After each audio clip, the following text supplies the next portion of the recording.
नमस्कार दोस्तों, इस वीडियो में आप सभी का स्वागत है।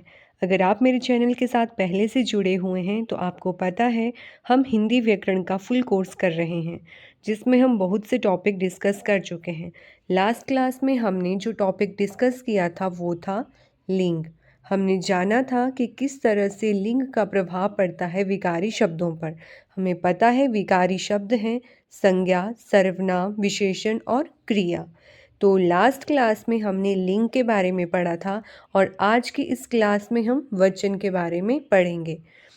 तो अगर आपको ये वीडियो पसंद आए तो आप इस वीडियो को लाइक, शेयर और मेरे चैनल को सब्सक्राइब कर सकते हैं।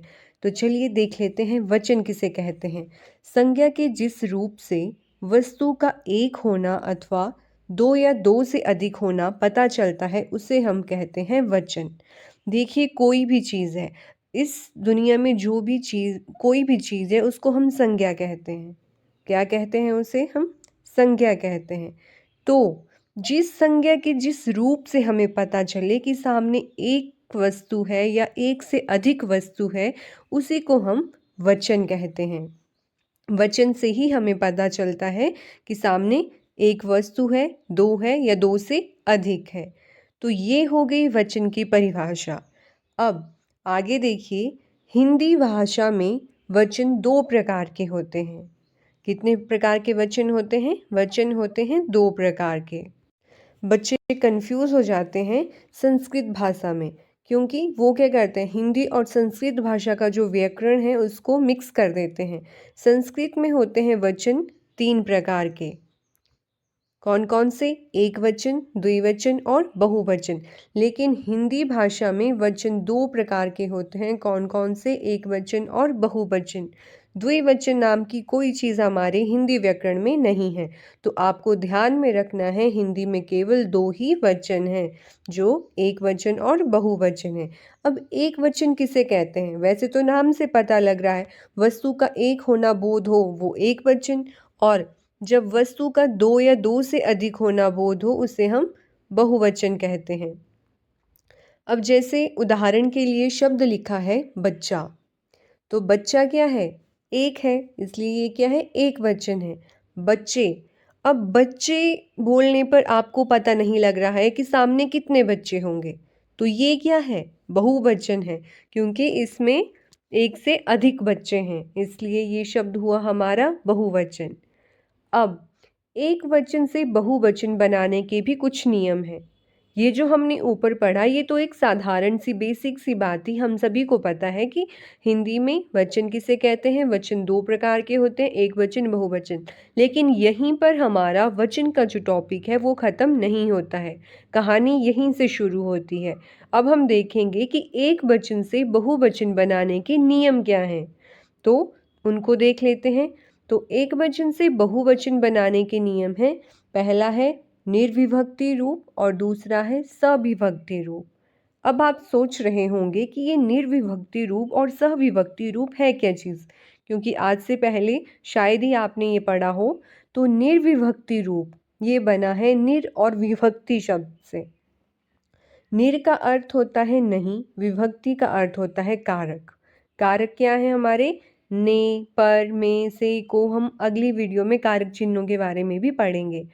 तो निर्विभक्ति रूप मतलब जो बिना कारक के होंगे, वह संज्ञा जिसके साथ कारक चिन्ह नहीं है वो कहलाता है हमारा निर्विभक्ति रूप। और दूसरा है सविभक्ति रूप। स मतलब साथ और विभक्ति मतलब कारक के साथ। वह संज्ञा जिसके साथ कारक चिन्ह हो उसे कहेंगे हम सविभक्ति, और जिसके साथ कारक चिन्ह नहीं होंगे वो कहलाएगा निर्विभक्ति रूप। तो इनको एक एक करके देखते हैं। सबसे पहले हम बात करेंगे निर्विभक्ति रूप की। जो निर्विभक्ति रूप है मतलब बिना कारक चिन्हों के, उसमें क्या होता है? आकारांत पुल्लिंग संज्ञाओं में आ के स्थान पर ए लगाकर बहुवचन बनाते हैं। अब पहला नियम है कि जो आकारांत शब्द होते हैं, आकारांत और साथ में पुल्लिंग, जो आकारांत पुल्लिंग संज्ञाएं हैं उनमें क्या होगा? अब आकारांत है तो जाहिर सी बात है शब्द का अंत होगा आ से, तो उस आ की जगह पर हम ए का प्रयोग करेंगे। वो कहलाएंगे फिर हमारे बहुवचन। जैसे शब्द है हमारे पास लड़का। अब आपको मैंने बताया है आकारांत का कैसे पता लगाते हैं। जैसे शब्द है, फिर से बता देती हूँ, लड़का। तो जो अंतिम है उसको देखेंगे, का कैसे बना है हमारा, क प्लस हलंत और आ। तो अंत में आया आ वर्ण, तो ये क्या है, आकारांत है। अब लड़का है, तो लड़के का जब हम बहुवचन बनाएंगे, हमें पता है ये पुल्लिंग है, एक आकारांत शब्द है, तो इसका बहुवचन बनाएंगे तो आ की जगह पर ए की मात्रा का प्रयोग होगा और शब्द बन जाएगा लड़के। और ये है हमारा निर्विभक्ति रूप में बहुवचन। दूसरी तरफ हमारे पास शब्द है पहिया। अब पहिया भी क्या है, पुल्लिंग है, फिर आकारांत है, तो यहाँ पे हम आ की जगह पर ए की मात्रा का प्रयोग कर रहे हैं और शब्द बन रहा है हमारे पास पहिए। अब आपके मन में एक और प्रश्न आएगा। जैसे शब्द है चाचा। अब चाचा जो है क्या है, एक तो पुल्लिंग है, आकारांत है, तो अब क्या चाचा शब्द का बहुवचन चाचे होगा? क्या आपने कभी ये शब्द पढ़ा है, चाचे? नहीं पढ़ा है, क्योंकि ऐसा होता ही नहीं है। तो चाचा शब्द का बहुवचन क्या होगा, चाचा ही होगा। कभी भी इसका चाचे नहीं होता।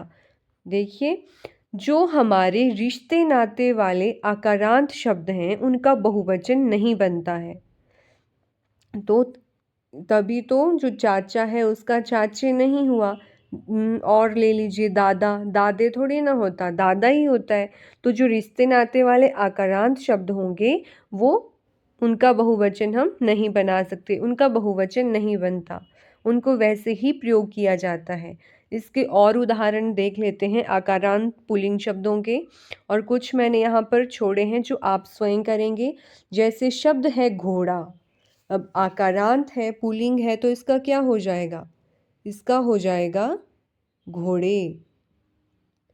फिर शब्द है गधा, तो इसका क्या हो जाएगा, गधे। फिर है कपड़ा, आकारांत है, क्या हो जाएगा, कपड़े। फिर है छाता, छाता का क्या हो जाएगा, छाते। आप स्वयं भी इनको करेंगे। फिर नीचे है शब्द हमारे पास यहाँ पे खट्टा, खट्टा का क्या हो जाएगा, खट्टे। फिर इधर है शब्द चिमटा, चिमटा का क्या होगा, आकारांत है, आ को हटाकर ए लग जाएगा, चिमटे। फिर है डब्बा, तो इसका क्या हो जाएगा, डब्बे। इधर बकरा का बकरे, पत्ता का पत्ते और बेटा का बेटे। तो इस तरह से बनाएंगे हम इनका बहुवचन। जो आकारांत पुल्लिंग है, क्या करेंगे, जो आ है उसको हटाकर हम ए की मात्रा का प्रयोग करेंगे और बहुवचन बन जाएगा। अब जो दूसरा नियम है उसको देख लेते हैं।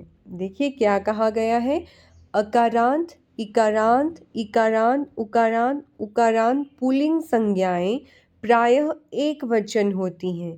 इनका एक वचन एवं बहुवचन एक ही होता है। क्या कहा गया, अ, ई, उ, ये जो शब्द हैं, पुल्लिंग संज्ञाएं हैं, इनका ये प्रायः एक वचन होती हैं। मतलब इनका आप बहुवचन भी बनाएंगे तो वो वैसी की वैसी ही रहेंगी। जैसे शब्द है आपके पास एक वचन में हाथ, हाथ का बहुवचन हाथ, हाथी का हाथी, भालू का भालू, दिन का दिन, फूल का फूल, भाई का भाई।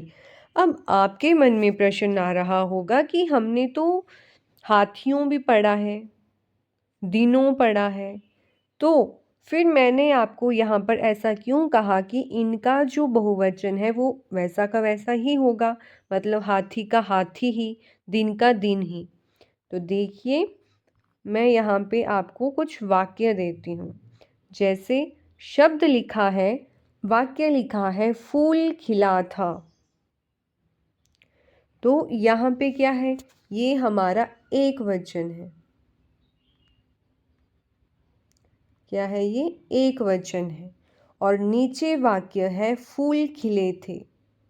तो यहाँ पे ये फूल क्या है, ये बहुवचन है। अब देखिए, इस वाक्य में फूल एक वचन है, इस वाक्य में फूल बहुवचन है, तो इस फूल का बहुवचन भी फूल ही रहा। फिर दूसरा वाक्य है, हमने पढ़ा कि हाथी का भी बहुवचन हाथी होता है। वाक्य है हाथी दौड़ रहा था, मतलब एक वचन। फिर दूसरा वाक्य है हाथी दौड़ रहे थे। क्रिया से पता लग रहा है कि बहुत सारे हाथी हैं, मतलब बहुवचन। तो यहाँ पर भी वही बात, हाथी का बहुवचन हाथी है। फिर आगे है भालू सो रहा था। आप खुद भी कीजिए, भालू सो रहा था, बताइए कमेंट सेक्शन में ये कैसा वाक्य है। यहाँ पे भालू क्या है, एक वचन है या बहुवचन? एक वचन है, क्योंकि भालू एक है और वो सो रहा था। फिर भालू सो रहे थे, सो रहे थे तो मतलब कैसा वाक्य है, ये है बहुवचन में। तो यहाँ पे भी भालू का भालू ही रहा जब ये बहुवचन बना। तो मैंने क्या कहा, जो अकारांत, इकारांत, इकारांत, उकारांत, उकारांत पुल्लिंग संज्ञाएं हैं वो प्रायः एक वचन ही होती हैं। हमने उदाहरणों से भी समझा। फिर तीसरा नियम देखते हैं। इसमें क्या कहा गया है कि अकारांत स्त्रीलिंग संज्ञाओं में, अब पुल्लिंग की हमने बात कर ली, अब हम स्त्रीलिंग देखेंगे, जो स्त्रीलिंग संज्ञाएं हैं। अकारांत स्त्रीलिंग संज्ञाओं में अ के स्थान पर ए लगाकर तथा आकारांत स्त्रीलिंग संज्ञाओं में आ के बाद ए जोड़कर बहुवचन बनाते हैं। क्या कहा गया, अकारांत होगी तो ए के स्थान पर ए लग जाएगा, और आकारांत होगी तो भी आ के बाद क्या है, ए लग जाएगा। उदाहरण से समझते हैं। हमारे पास है, ये इस तरफ है स्त्रीलिंग अकारांत और इधर है स्त्रीलिंग आकारांत। ये एक वचन, ये बहुवचन। अब स्त्रीलिंग अकारांत में कहा गया कि जब जो अंत में अ आएगा उसकी जगह पर हम क्या करेंगे, एं का प्रयोग करेंगे। जैसे यहाँ पे आपके पास शब्द है बात, कैसे बना है, बा प्लस त हलंत के साथ प्लस अ। अब यहाँ पे बोला गया है कि इस अ के स्थान पर आपको ए जोड़ना है। तो जब हम इस ए के स्थान, अ के स्थान पर ए जोड़ेंगे तो शब्द क्या बन जाएगा, ये बा तो वैसा रहा, त हलंत के साथ था, हलंत को हटाएंगे तो ए की मात्रा और बिंदी, तो ये बन जाएगा बातें। उसी तरह आगे है शब्द पुस्तक। अब पुस्तक में जो क है वो इस तरह से आया हमारे पास। अब अ के स्थान पर हम ए लगा देंगे तो ये बन जाएगा कें, तो शब्द बन गया पुस्तकें। उसी तरह कलम का कलमें, बहन, फिर वही न हलंत के साथ और अ का हम बना देंगे, इसके जगह पर हम ए लगाएंगे तो हमारे पास ये बन जाएगा ने, तो बन गया बहने। फिर स्त्रीलिंग आकारांत में क्या कहा गया कि आ प्लस ए, ये बन जाएगा ए, जैसे मतलब ए जुड़ जाएगा अंत में। लता था हमारे पास, आकारांत है तो हमने ए जोड़ दिया। कन्या, कन्याएं, माला, मालाएं, सभा, सभाएं, कक्षा, कक्षाएं, मतलब जैसे शब्द दिया था कक्षा। अब यहाँ पे कक्षा आ के साथ हमने ए जोड़ दिया और बन गया कक्षाएं। ये हो गया हमारा तीसरा नियम। अब चौथा नियम देख लेते हैं। इसमें क्या कहा गया है, इकारांत स्त्रीलिंग संज्ञा में या लगाकर तथा इकारांत स्त्रीलिंग संज्ञा में दीर्घ ई का लघु ई बनाकर या लगाते हैं, मतलब मात्रा में परिवर्तन होगा। देख लेते हैं। एक तरफ है इकारांत स्त्रीलिंग और दूसरी तरफ है बड़ी ई वाला इकारांत स्त्रीलिंग। इसमें कहा गया है ई प्लस या करेंगे और इस तरफ कहा गया है कि जो बड़ी ई है उसका छोटी ई हो जाएगा और या जुड़ जाएगा। जैसे इधर शब्द है नीति, नी, अब ये ऐसे भी लिख सकते हैं प्लस छोटी ई की मात्रा है तो ई। अब इसमें कहा गया है ई के साथ हमने या जोड़ना है, तो क्या शब्द बन जाएगा? शब्द बन जाएगा नीतियाँ। देखिए यही है। उसी तरह हमारे पास दूसरा है रीति। अब रीति में प्लस या हो जाएगा, तो शब्द बन जाएगा रीतियाँ। ये तो हो गई इकारांत स्त्रीलिंग की। अब देखते हैं इकारांत स्त्रीलिंग को। इसमें क्या है? इसमें बोला गया है कि ई जो बड़ी ई है उसमें या तो जोड़ेंगे, लेकिन दीर्घ ई का लघु ई बन जाएगा। शब्द है आपके पास नदी, ये ऐसे बना है, न प्लस द प्लस बड़ी ई। अब हमें बोला है कि इस बड़ी ई का हमने क्या करना है? लघु ई बनाना है, और साथ में हमने इसमें या जोड़ना है। तो जब हम इसमें या जोड़ेंगे तो हमारे पास नया शब्द क्या बन जाएगा? ये बन जाएगा न, और द के साथ बड़ी ई थी तो ये छोटी ई बन जाएगी, तो छोटी ई की मात्रा दी और या, शब्द बन गया नदियाँ।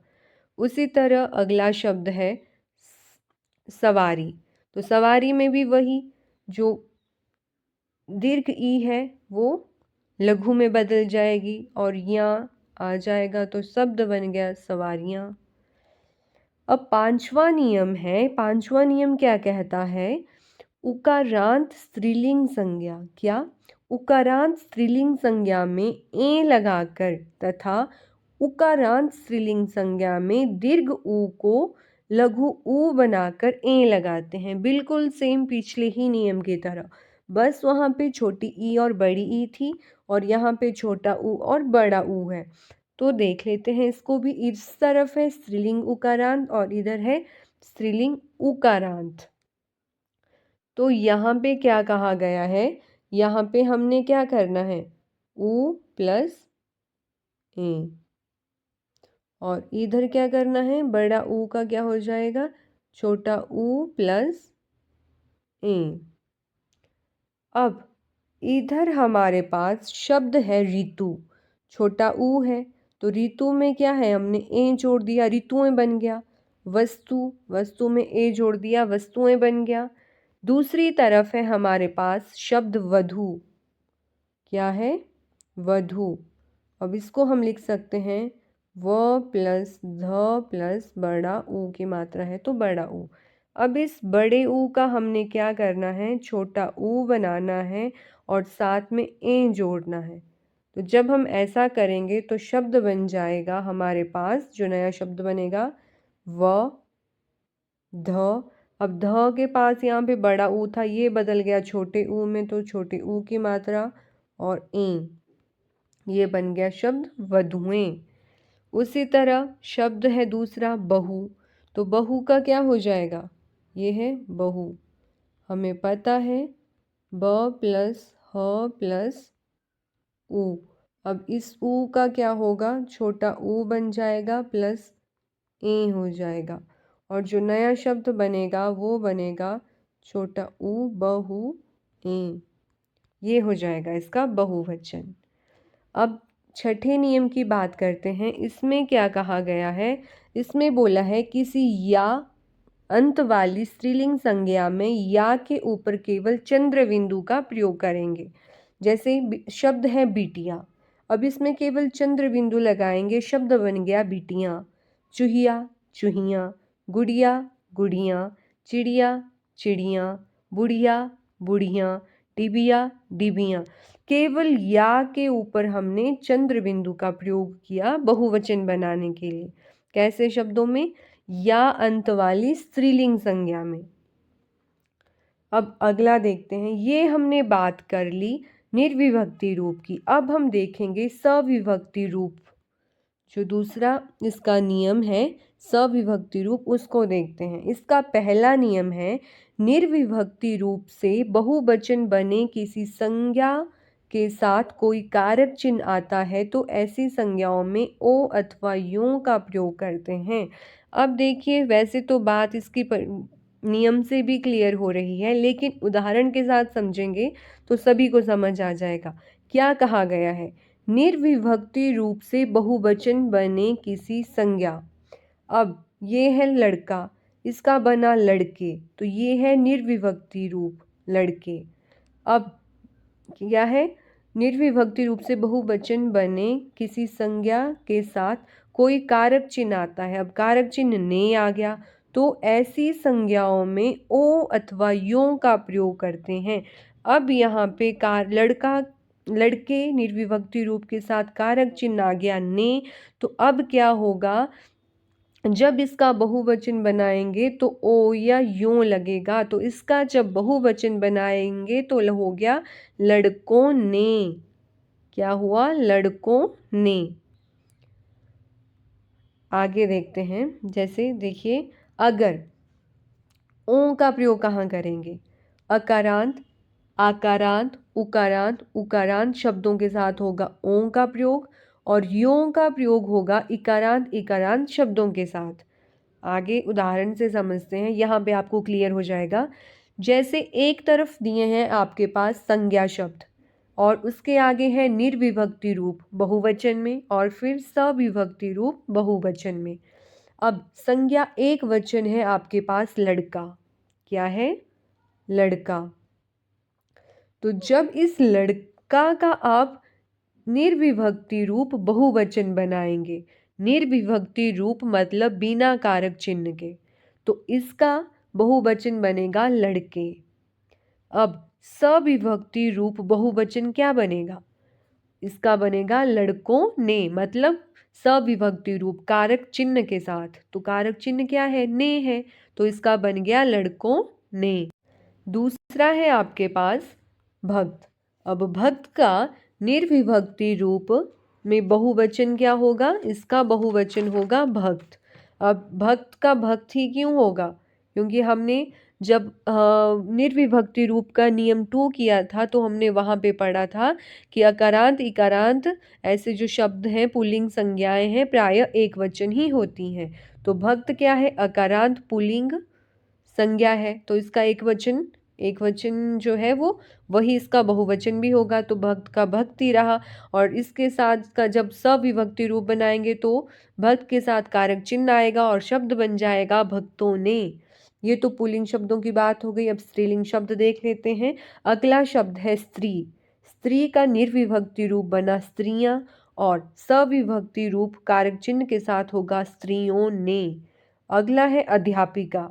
अध्यापिका का निर्विभक्ति रूप बहुवचन है अध्यापिकाएं, और सविभक्ति रूप होगा अध्यापिकाओं ने। इसके साथ सविभक्ति रूप मतलब कारक चिन्ह साथ में आएगा, तो ये हो गया अध्यापिकाओं ने। तो आई होप आपको नियम 1 समझ आ गया होगा कि जब हम निर्विभक्ति रूप से बहुवचन बनाएंगे किसी संज्ञा शब्द का, तो वो सविभक्ति रूप बनेगा, उसमें ओ या यों का प्रयोग होगा। अब बात करते हैं नियम 2 की। इसमें क्या है? जो संज्ञा आकारांत पुल्लिंग की बात की गई है, जो संज्ञा एक वचन होती है, यदि वाक्य में उनके साथ कोई कारक चिन्ह आता है, एक वचन संज्ञा के साथ कोई कारक चिन्ह आता है, तो ऐसी संज्ञाओं में एक वचन के साथ भी ए का प्रयोग करते हैं। क्या कहा गया? कि आकारांत पुल्लिंग कोई संज्ञा है, वो एक वचन है, यदि वाक्य में उसके साथ कोई कारक चिन्ह आ जाता है तो ऐसी संज्ञाओं में एक वचन के साथ भी ए का प्रयोग करते हैं। जैसे लड़के ने खाना खाया। लड़के ने खाना खाया, तो इस वाक्य से आपको क्या लग रहा है? ये जो लड़के शब्द है यहाँ पे, ये क्या है? एक वचन या बहुवचन? लड़के ने खाना खाया, तो ये क्या है? एक वचन है। अब देखिए, हमने लड़का का लड़के बनाया था, जो शब्द था लड़का उसका बहुवचन बनाया था हमने लड़के निर्विभक्ति रूप में। और इधर वाक्य में देखिए, लड़के ने खाना खाया, तो यहाँ पे जो लड़के शब्द है वो भी क्या है? एक वचन में ही है। आगे है कोयले की खान, ये भी एक वचन। लोहे की छड़, ये भी एक वचन। तो यही बात कह रहा है हमारा नियम दूसरा कि अगर कोई अकारांत पुल्लिंग एक वचन है और वाक्य में उसके साथ कोई कारक चिन्ह आता है तो वो एक वचन ही होगा और उसमें भी ए का प्रयोग होगा। अब इसमें अन्य महत्वपूर्ण बातें हैं, उनको भी देख लेते हैं। हमने बात की ये सविभक्ति रूप की, अब इसमें कुछ और महत्वपूर्ण बातें हैं, उनको भी देख लेते हैं। तो जो पहली बात है वो क्या है, कुछ संज्ञाओं के साथ गण वृंद लोग जन, क्या, गण वृंद लोग जन, इनको प्रत्यय भी कह सकते हैं, आदि शब्द लगाकर भी बहुवचन बनाया जा सकता है तथा इनके साथ ओ यों का प्रयोग नहीं करते हैं। देख लेते हैं कि वृंद गण लोग जन, इनके साथ कैसे हम बहुवचन बना सकते हैं। अब हमारे पास शब्द हैं बालक गण, शिक्षक गण, भक्त गण, पाठक गण, विद्यार्थी गण, व्यापारी गण, भक्तजन, स्त्री जन, मित्र जन, अमीर लोग, गरीब लोग, नेता लोग, नारी वृंद, प्राणी वृंद, शिशु वृंद आदि। अब ये ऐसे शब्द हैं जिनके साथ हमने क्या किया, गण, अलग पेन यूज करते हैं, गण, फिर हमने जन, फिर लोग, वृंद, इन प्रत्ययों का प्रयोग किया और इनका बहुवचन बना दिया। अब वाक्य प्रयोग करके देखते हैं गलती कहाँ पे होती है।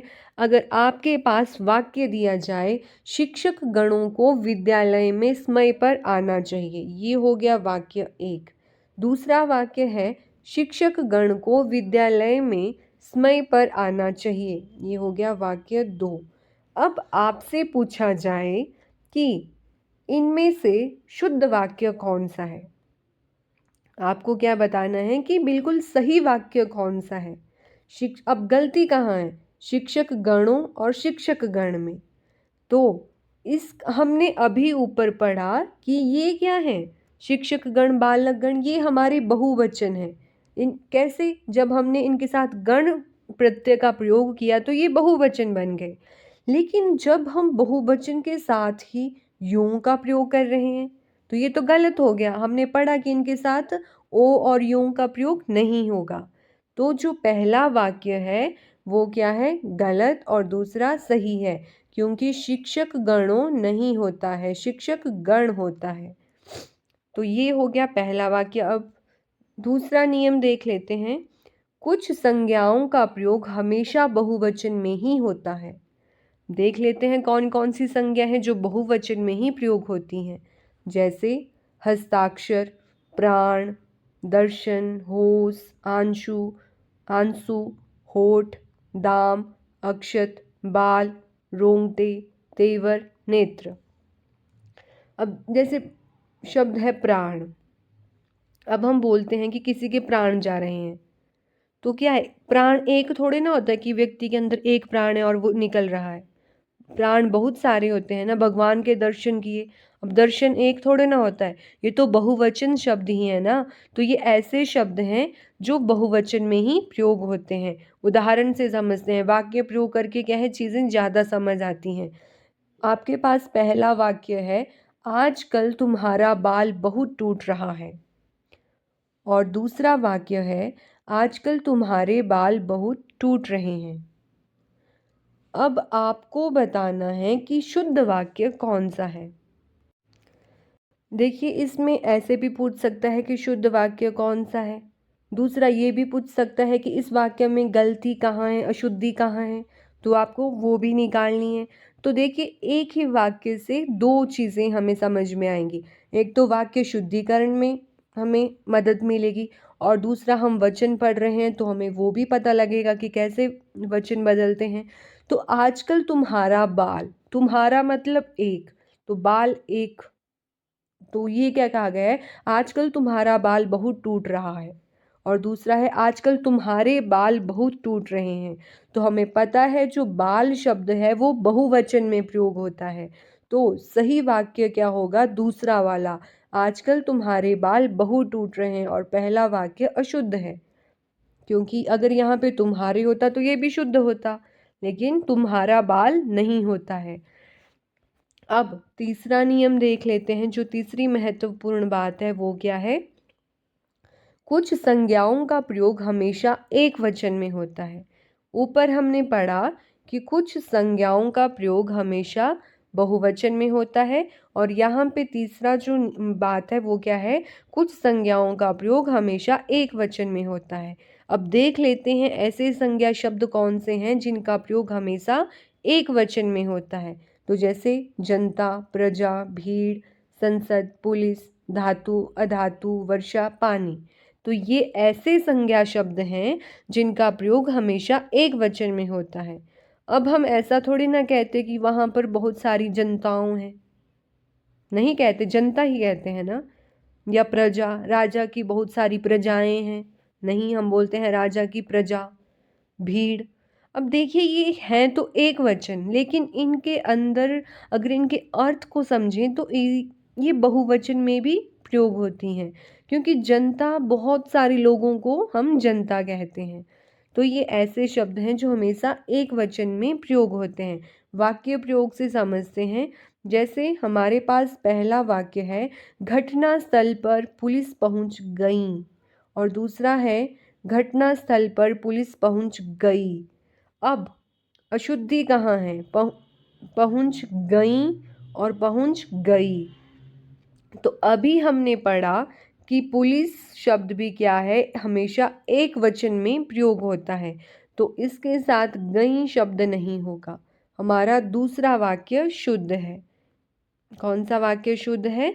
दूसरा वाक्य शुद्ध है और पहला गलत है, क्योंकि घटनास्थल पर पुलिस पहुंच गई, ये क्या है? एक वचन, और ये बहुवचन।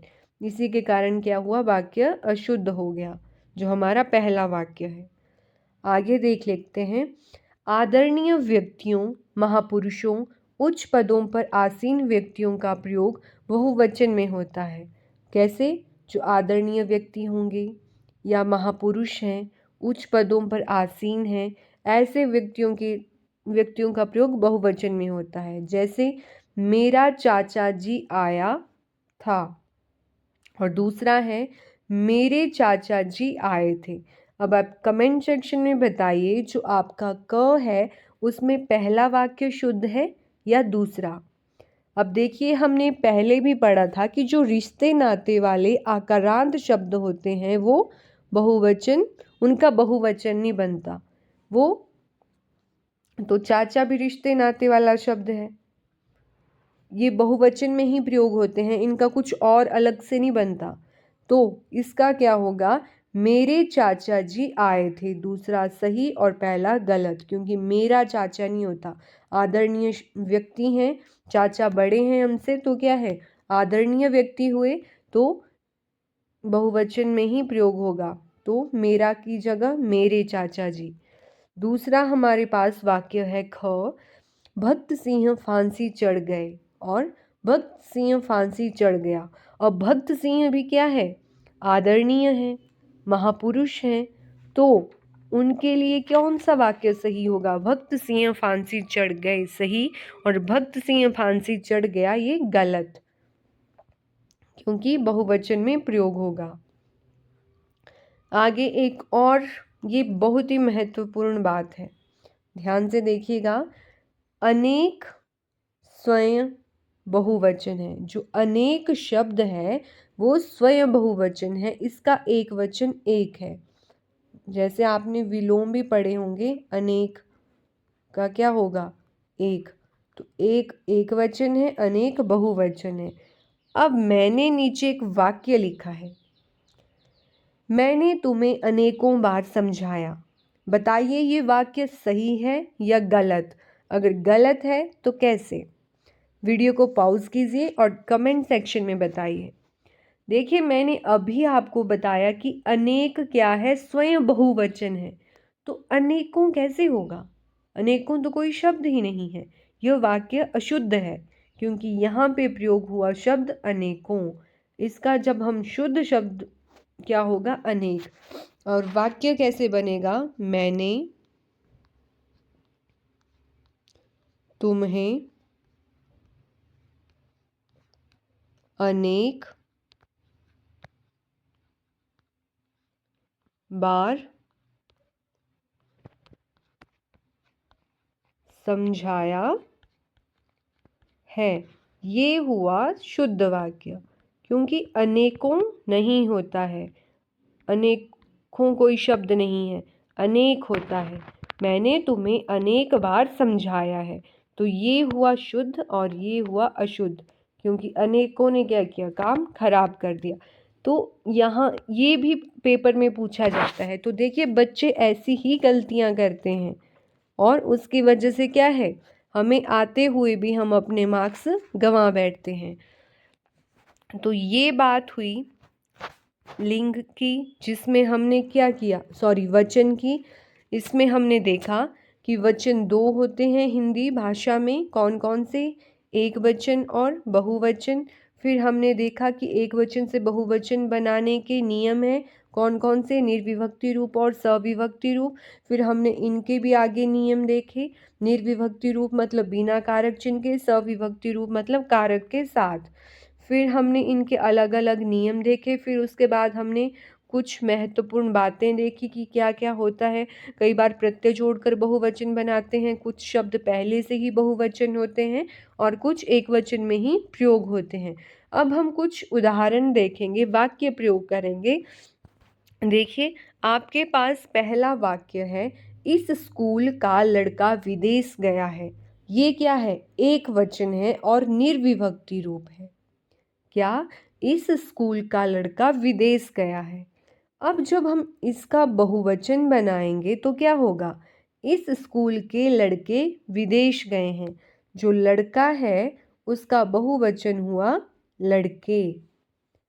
अब निर्विभक्ति रूप है क्योंकि कोई कारक चिन्ह प्रयोग नहीं हुआ। अब सविभक्ति रूप में देखिए, वाक्य है लड़के ने हिंदी पढ़ी। अब यहाँ पे लड़के प्रयोग हुआ तो बहुवचन था और यहाँ पे लड़के शब्द प्रयोग कर रहे हैं पर एक वचन है। कैसे, क्योंकि लड़के के साथ है कारक चिन्ह और इधर कारक चिन्ह नहीं था, तो ये सविभक्ति रूप में एक वचन है, लड़के ने हिंदी पढ़ी। अब इसका जब हम बहुवचन बनाएंगे तो इसका बन जाएगा लड़कों ने हिंदी पढ़ी। तो यही अंतर है निर्विभक्ति रूप और सविभक्ति रूप में, जो आपको समझना है। एक और उदाहरण देखते हैं, यहाँ पे आप बनाएंगे इनका बहुवचन।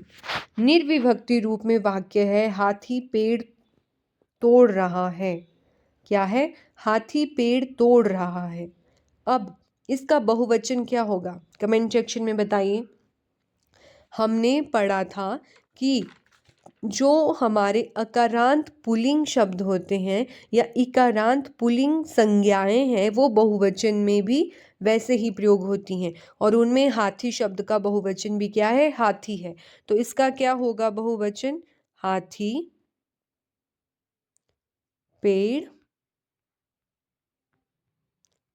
तोड़ रहे हैं। ये हो गया इसका बहुवचन। अब हाथी एक वचन में भी वैसे ही और बहुवचन में भी वैसे ही। आई होप आपने भी कमेंट सेक्शन में सही आंसर किया होगा। अब दूसरा वाक्य देखते हैं सविभक्ति रूप में। इसमें क्या है, हाथी ने पेड़ तोड़ दिया। ये है एक वचन। अब बहुवचन कैसे बनाएंगे, देखो आप, हम आपने पढ़ा था हाथी का हाथियों भी होता है, लेकिन मैंने आपको बताया कि हाथी का बहुवचन हाथी होता है। वो बात कही थी मैंने आपको निर्विभक्ति रूप के नियम नंबर 2 में। लेकिन अब हम कर रहे हैं सविभक्ति रूप, मतलब जो हमारा शब्द है, संज्ञा है, उसके साथ कारक चिन्ह प्रयोग हुआ है। तो यहाँ पे देखिए इसका जब बहुवचन बनाएंगे तो क्या होगा, वाक्य है हाथी ने पेड़ तोड़ दिए। तो अब इसका जब बहुवचन बनेगा तो वो बनेगा हाथियों। क्या बनेगा, हाथियों ने पेड़